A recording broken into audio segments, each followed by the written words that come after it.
I'm Linda Fox, Senior Reporter, PhocusWire, and I'm at Phocuswright Europe in Barcelona. So welcome, Aaron Gowell, CEO of SilverRail, and Rod Cuthbert, founder of Viator. Thanks for joining us.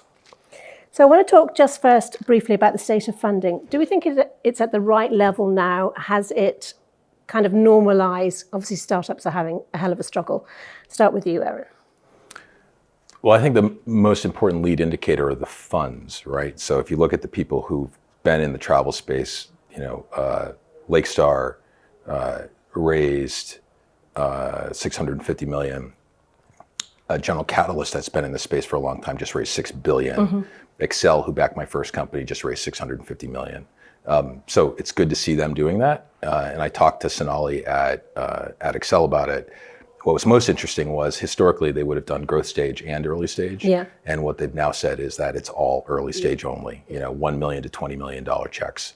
And that's it, because they want to bet on the next generation, not mm-hmm. the last generation. Mm-hmm. So I think that's an interesting dynamic. And it remains to be seen if they actually start putting the money to work, but it's good to see that the money's out there. Okay.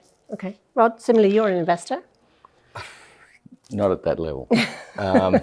And really, I've got no idea whether it's at the right level, but I think the really interesting word that Aaron used there was bet, because I think the introduction or the arrival of these new technologies throws everything into disarray. If you had a plan, tear it up, start again, blank piece of paper.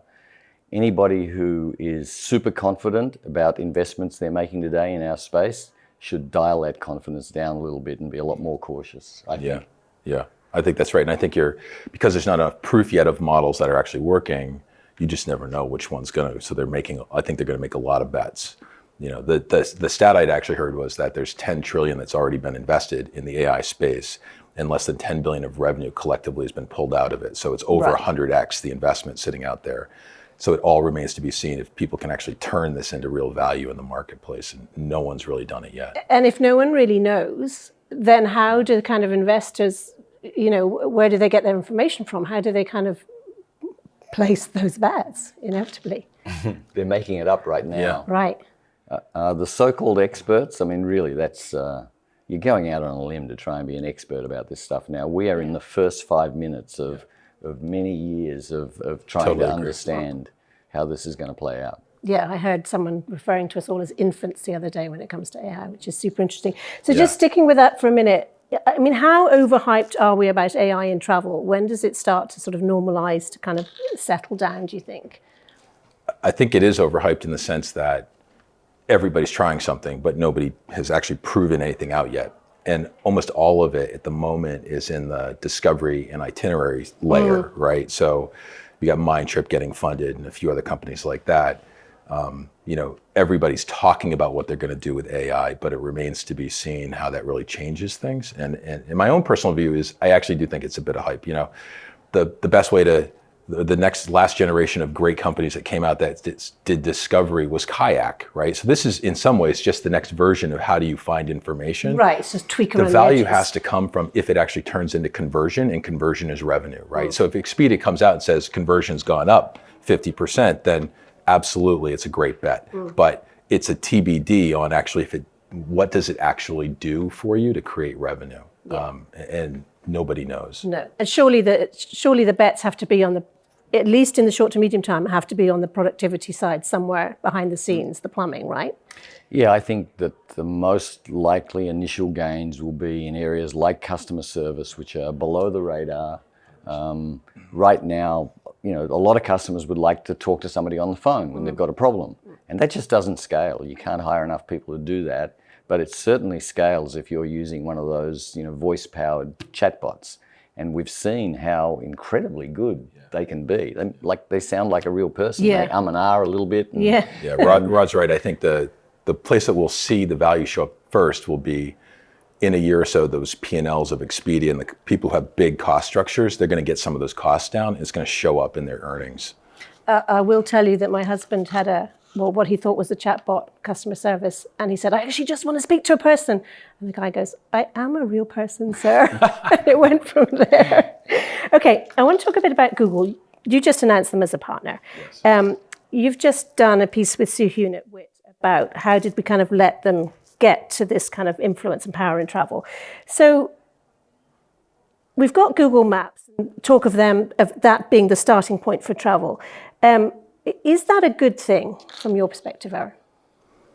I do think that Maps is a really good place to start, in particular for local and regional travel. So in my world of trains, it's a really great place to start from. I don't think it's the best place to start for longer distance, big trips stuff. I think it's much more local than long distance. So I think they'll have a big impact in that local environment. And I know that they've integrated rail through Trainline in certain places. They've used us for the search data in certain places. So they're doing more and more to get it fully integrated into the Maps product. But it's a TBD of like, does that really change behavior? But if you look at Citymapper as an example, an awesome tool in particular in the UK and in Paris. That's a map-based program, right? With really, really rich data and how do you get from A to B. It's much better than Google is, frankly, at it right now. Right. But that's the world that I think a map plays in, local. Okay. And then bigger picture, Rod, as I say, you did do this interview with Soo-Hoon.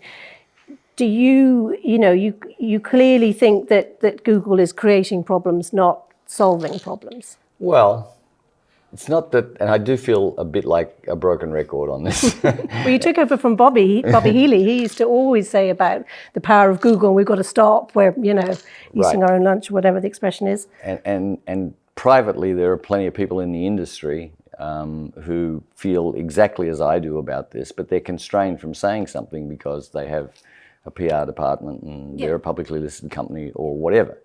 The fact is that if too much business goes to a single entity and they control the traffic, that stifles innovation. It means 100%. that there's less great things happening in the industry. The other part that upsets me about it at a sort of a more emotional level is that they got to this point where they can do all this stuff on the backs of the OTAs and other companies who spent enormous amounts of money with them. On their toll road, essentially. And now they're saying, well, we're going to build an off-ramp from the toll road to our own store where you can do all this stuff, which is sort of, it's uncool. Yeah, okay, uncool, good word. Do we think that Uber and everything that it's developing, rail recently, air, this is all in the UK still as far as I know, and Uber is already the benchmark for convenience and kind of ease. So does that become as big and powerful an influence on travel going forward, Aaron? I think definitely at the local level. Anything that's around high frequency, I think they're going to own those categories. So rail, bus, car, and right now they're all in individual silos. At some point in time, my bet is that the silo walls come down and there will be a search from a place to a place. They'll optimize across the modes. They'll come back with one great answer and it'll say, oh, you're going to Paris. Let us pick you up with a car. We'll put you on this train and we'll guarantee the car is going to be waiting for you on the other side. They'll get there. That will happen. And then you would have thought that hotels would be a natural extension. And I mean, don't they partner with Omeo on some of this stuff already? They do. And I don't know where their hotels are coming from, but I do know that they're testing some of that. Yeah. So I'm not a real believer in the connected trip, to use the industry's the vernacular favoured phrase. And just because you're a big company and you do something else well, doesn't mean that it naturally translates. I mean, Uber and Airbnb are great examples of businesses that do their core thing just so gold standard. It's just, it's raised the bar for everybody. Massively. But that doesn't give them a free pass to be successful in something else. But the only thing I'd say though, but they did it in Eats, right? And to make a bet from a car to a restaurant, that seemed like a pretty sizable jump to me, and they made that sucker work. You know, so I bet they could figure out some of these others too. But I totally appreciate your point. The connected trip thing's been talked about. Yeah, look at Booking.com and OpenTable. That seemed like a no-brainer, and it really hasn't turned out like that. OpenTable is still good. OpenTable, but it's still OpenTable. Right. Yeah, that's right. But you don't have 70% of people who book a hotel with Booking.com saying, now let's go on and. Yeah. It's just you're in a different part of your trip.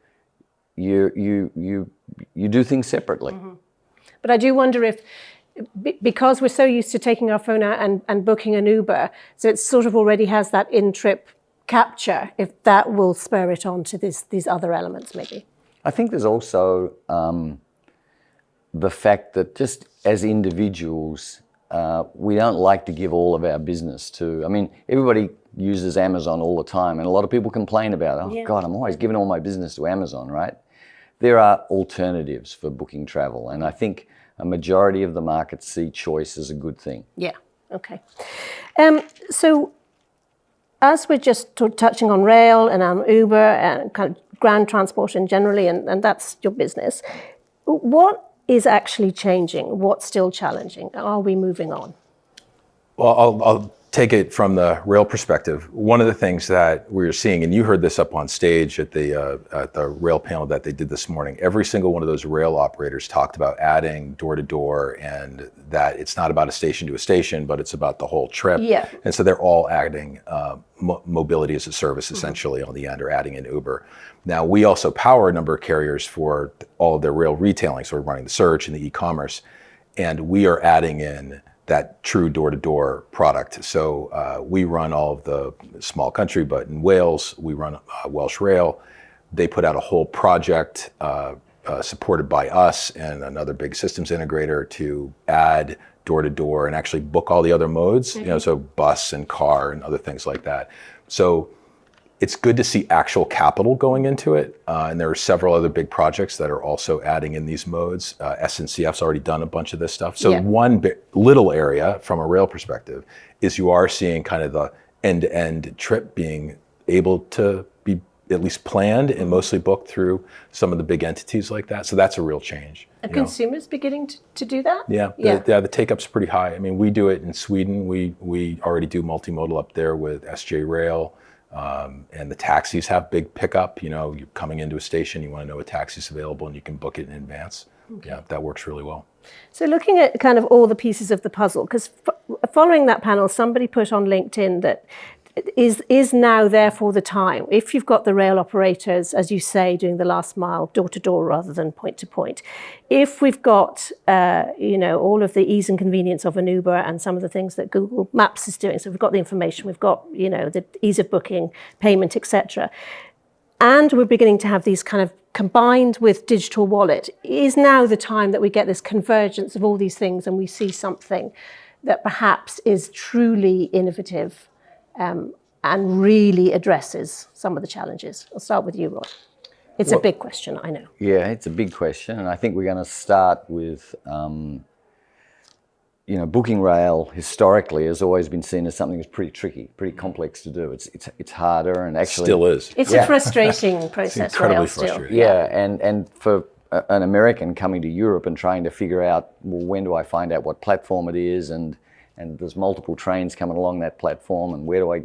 It's actually pretty confusing. Yeah, direction you end up in is often interesting. All of that stuff. I think that's an area where AI can actually, when integrated into systems like yours, can really make that a lot smoother. Yes, I think that's where we're going to see. It's a really good point. I think companies like Rome to Rio, which you used to be chair of, have done a pretty good job at some of that. Like one of my guys was in France and had to come here for the conference, and from where he was, if he used regular programs like Google, it was telling me he had like a 22-hour trip, and he couldn't figure out, because he wasn't from there, how to actually pull this off. And it turned out that it was actually get over to this next town over here, and that town, that will actually pull off this trip pretty quickly. But he didn't know that, right? He's not from that place. So AI would be able to aggregate that kind of data and say, actually, this is what you want to do to pull this trip off. And I think that's going to be pretty powerful. Okay, great. Aaron, Rod, thanks for talking to me. Great, thank you.